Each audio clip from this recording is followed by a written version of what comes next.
الحمدللہ وحدہ والصلاة والسلام علی سید الانبیاء والمرسلین محمد وعلی آلہ واصحابہ اجمعین الی یوم الدین اما بعد فاعوذ باللہ من الشیطان الرجیم بسم اللہ الرحمن الرحیم ان تنصروا اللہ ینصرکم ویثبت اقدامکم صدق اللہ العظیم۔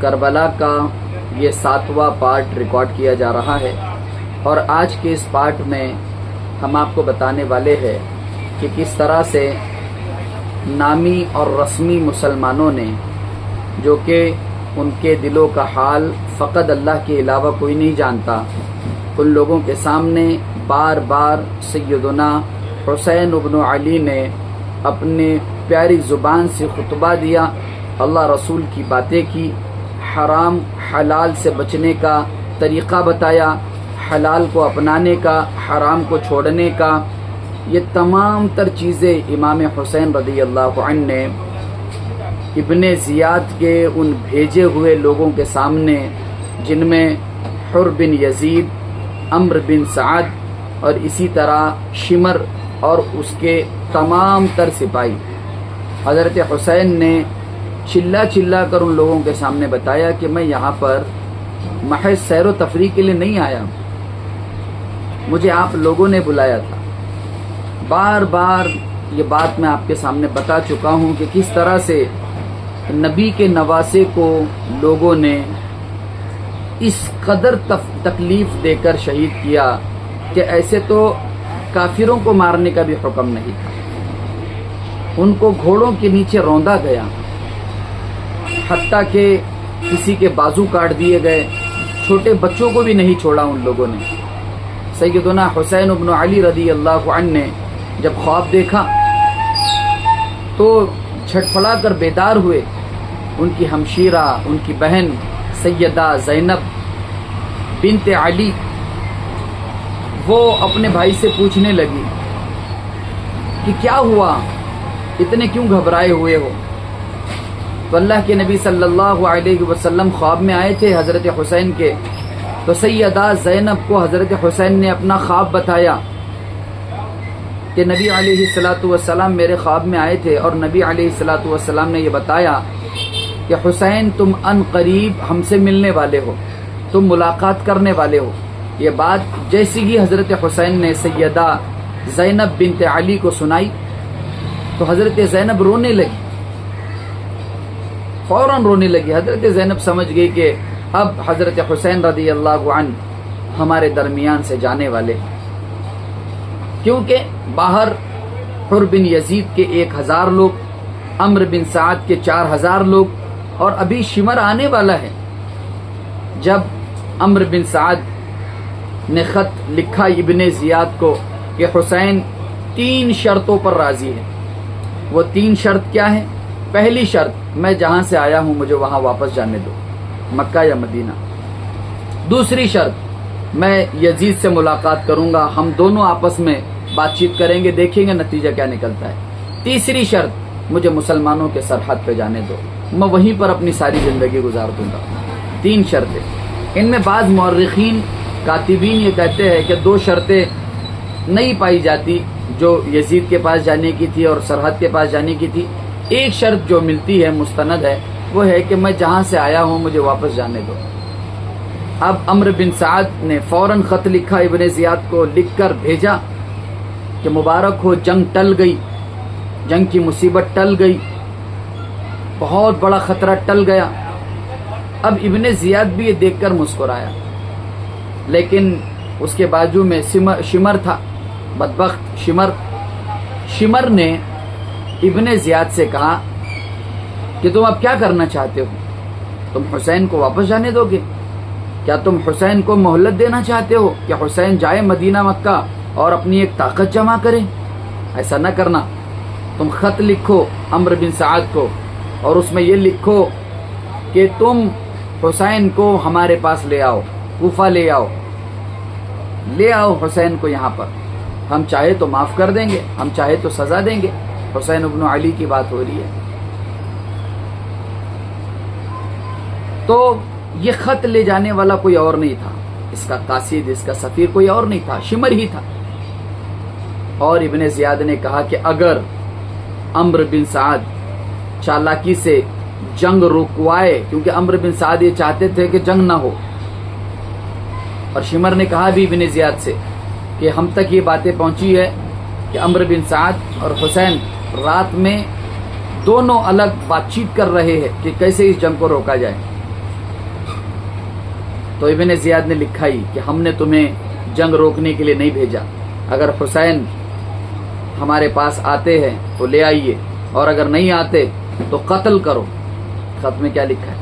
قتل کرو انہیں، اور پھر ان کی لاشوں کو گھوڑوں کے نیچے روندو۔ یہ حکم دیا ابن زیاد نے۔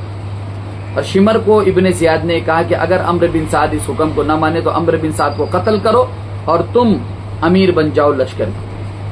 اب شمر خط لے کر آیا، اور شمر نے ابن زیاد سے یہ کہا بھی کہ میرے 4 لوگ ہیں جو حسین ابن علی کے قافلے میں ہیں، عباس ہے، جعفر ہے، اور 2 نام ہے اس میں جو میرے ذہن میں نہیں ہے، ان کو آپ امان دیجیے۔ تو ابن زیاد نے الگ الگ قاصدوں کے ذریعے، الگ الگ سفیروں کے ذریعے ان کو خطوط بھجوائے کہ ہم تمہیں امان دیتے ہیں۔ تو ان 4 لوگوں نے کیا کہا؟ عباس، جعفر اور 2 ایک زبان ہو کر کہ ہمیں تو امان دی جا رہی ہے اور ابن رسول کو امن نہیں دیا جا رہا، ابن رسول کی کوئی گارنٹی لینے کو تیار نہیں، لہٰذا ہم یہ کہتے ہیں کہ ہم جئیں گے حسین کے ساتھ، ہم مریں گے حسین کے ساتھ، ہم حسین ابن علی کا دامن نہیں چھوڑیں گے، ہم حسین ابن علی کو اس تنگ کر دی گئی زمین پر تنہا نہیں چھوڑیں گے، ہم رہیں گے ان کے ساتھ۔ بہرحال وہ تو مخلص ساتھی حضرت حسین کے ساتھ ہو گئے۔ عمرو بن سعد نے جو یہ خط پڑھا تو عمرو بن سعد جو ہے اس کی تعمیل کرنے کے لیے فوراً نکل پڑا، ابھی رات کا وقت ہے، تعمیل کرنے کے لیے عمرو بن سعد نے حضرت حسین کو یہ خط دکھایا، کہا کہ آپ کو ابن زیاد کے پاس آنا پڑے گا۔ تو حضرت حسین ابن علی نے کہا کہ اس سے تو موت بہتر ہے، ہم نہیں جائیں گے، ہمارے ایک چچا زاد بھائی مسلم بن عقیل کو ہم نے بیچ کر دیکھا ہے، کیا حال کر دیا ان کا، ان کے سر تم نے یزید کے دربار میں بھجوا دیے، نہیں جائیں گے، ہم لڑیں گے، مقابلہ کریں گے۔ حضرت حسین رضی اللہ عنہ نے 1 رات کی مہلت مانگی، 1 رات کی مہلت، اور وہ مہلت اس لیے مانگی تاکہ اللہ تبارک و تعالیٰ کے روبرو ہو کر دعا کرے، توبہ کرے، استغفار کرے۔ توبہ کی، دعا کی ضرورت تو ان لوگوں کو تھی، لیکن اس کے باوجود بھی حضرت حسین ابن علی اللہ سے لو لگا رہے تھے، اللہ سے لو لگا رہے ہیں۔ اس سے سمجھ میں بھی آتا ہے کہ اگر تکالیف ہو، مصیبتیں ہو زندگی میں تو اللہ کی طرف آ جاؤ، اگرچہ نتائج کچھ بھی ہو، اگرچہ معاملہ تمہارے ہاتھ سے پورا نکل چکا ہو، تدبیریں فیل ہو چکی ہو، لیکن یاد رکھنا اللہ تبارک و تعالیٰ تمہارے کام کو بنانے والے ہیں، اللہ تبارک و تعالیٰ تمہارے نام کو باقی رکھنے والے ہیں۔ اسی لیے تو بچے بچے کے زبان پر آج حسین ہے، یزید نہیں ہے، ابن زیاد نہیں ہے، شمر نہیں ہے، عمرو بن سعد نہیں ہے، کیا نام ہے؟ حسین ابن علی، جنتی نوجوانوں کے سردار، حسنین کریمین۔ کیا سلوک کیا ہے دنیا نے ان کے ساتھ؟ جس نانا کے دین کو اپنا کر، جس نانا کے دین کی عطا کردہ، اللہ کے طرف سے عطا کردہ حکومتوں کے گدوں پر، مسندوں پہ بیٹھ کر کیا فیصلہ کر رہے ہو تم؟ آل رسول کو ختم کرنے کا، آل رسول کو بدنام کرنے کا۔ بہرحال ان سے وہ جرائم ہوئے، کبیرہ گناہ، یا پھر آپ اس کو اور بھی آگے کچھ کہہ سکتے ہو، وہ کہہ دو۔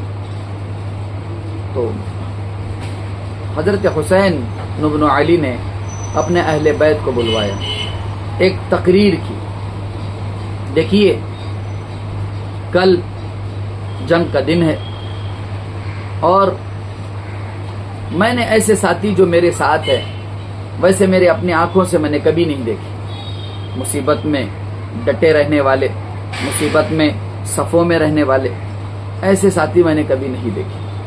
لہٰذا میں آپ سے تلقین کرتا ہوں، میں آپ سے گزارش کرتا ہوں کہ اگر آج کی رات جو شخص ہمارا ساتھ چھوڑ کر جانا چاہتا ہے وہ بالکل جائے، میں اس سے ناراض نہیں ہوں گا، وہ بالکل جائے، بنو عقیل وہاں پر بیٹھے ہوئے تھے. حضرت حسین نے کہا ایک بزرگ آپ کے مسلم بن عقیل شہید ہو چکے ہیں، اس کا غم اب تک میرے سینے میں ہے، لہٰذا میں اور مزید شہادتیں نہیں دیکھ سکتا، میں آپ کو اجازت دیتا ہوں کہ آپ جائیے.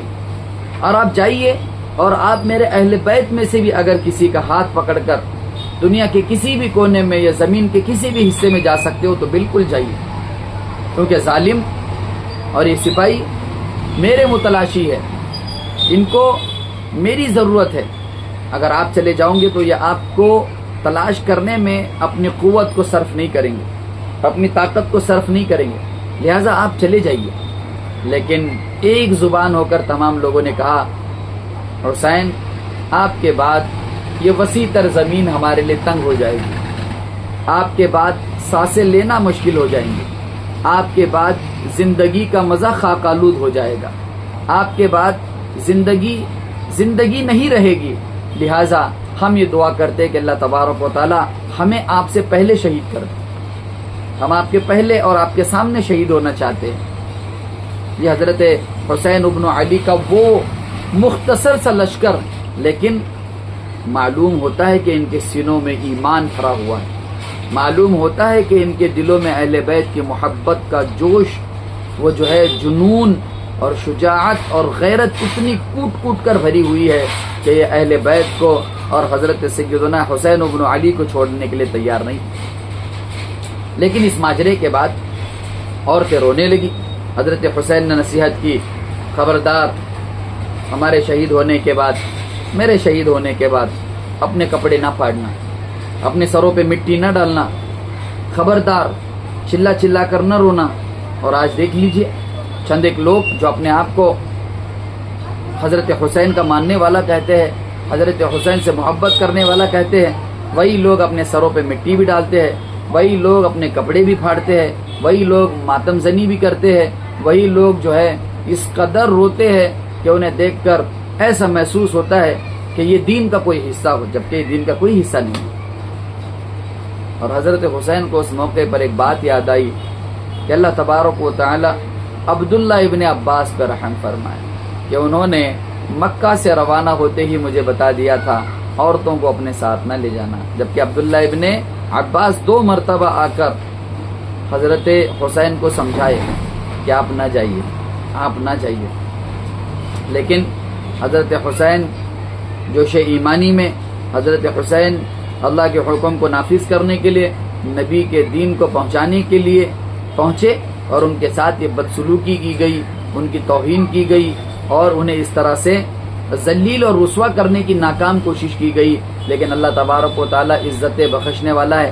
آج پوری دنیا سیدنا حسین کی شہادت کو یاد رکھتی ہے، اس منصفانہ مزاج کو یاد رکھتی ہے، اس بہادر اور شجاعت مند غیرت مند انسان کو یاد رکھتی ہے جس نے اپنے نانا کے دین کو، اپنے نانا کے کلمے کو، نانا کی شریعت کو نیچے جھکنا پسند نہیں کیا، اپنی جان دے دی. بہت سارے لوگ پوچھتے بھی ہیں نا کیوں گئے تھے حضرت حسین؟ جب اتنے سارے لوگوں نے منع کیا تو کیوں گئے تھے؟ اتنے سارے لوگوں نے، عبداللہ ابن متو نے منع کیا، عبداللہ ابن جعفر نے منع کیا، عبداللہ ابن عباس نے منع کیا، عمر بن عبد الرحمن نے منع کیا، اتنے سارے لوگوں نے منع تو کیا تھا، کیوں گئے؟ ایک جواب اس حضرت حسین ابن علی ان لوگوں میں سے نہیں تھے کہ جن کے سامنے نانا کے دین کی جو ہے توہین کی جائے اور وہ خاموشی سے دیکھیں، نہیں تھے ان لوگوں میں سے. ٹو دا پوائنٹ کہ یہاں پر ظالم بادشاہ مقرر ہو چکا ہے جو کہ قرآن کے خلاف، حدیثوں کے خلاف، شریعت کے خلاف فیصلے نافذ کر رہا ہے.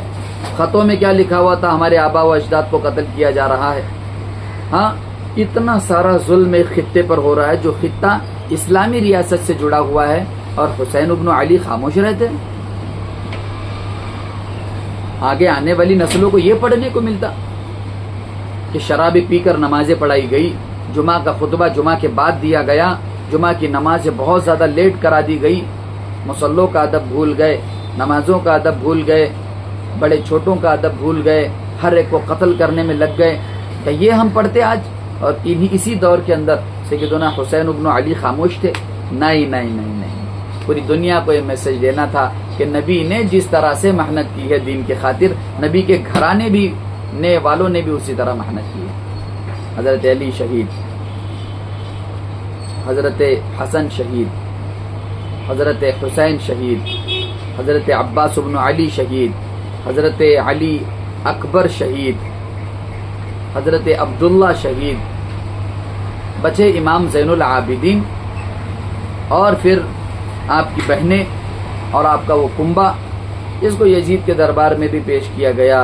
ابن زیاد نے بھی چھڑی سے حضرت حسین کے سر کو مارا۔ انشاءاللہ 8ویں پارٹ میں ہم بتائیں گے کہ کربلا کے شہداؤں کا حال، اور پھر شہید ہونے کے بعد بھی ان پر مسلسل ظلم، شہید ہونے کے بعد بھی ان کی لاشوں کو گھوڑوں کے درمیان چھوڑ کر اور اس طرح سے ان کو گھسیٹا گیا، گھوڑوں کے درمیان ٹاپوں میں لایا گیا۔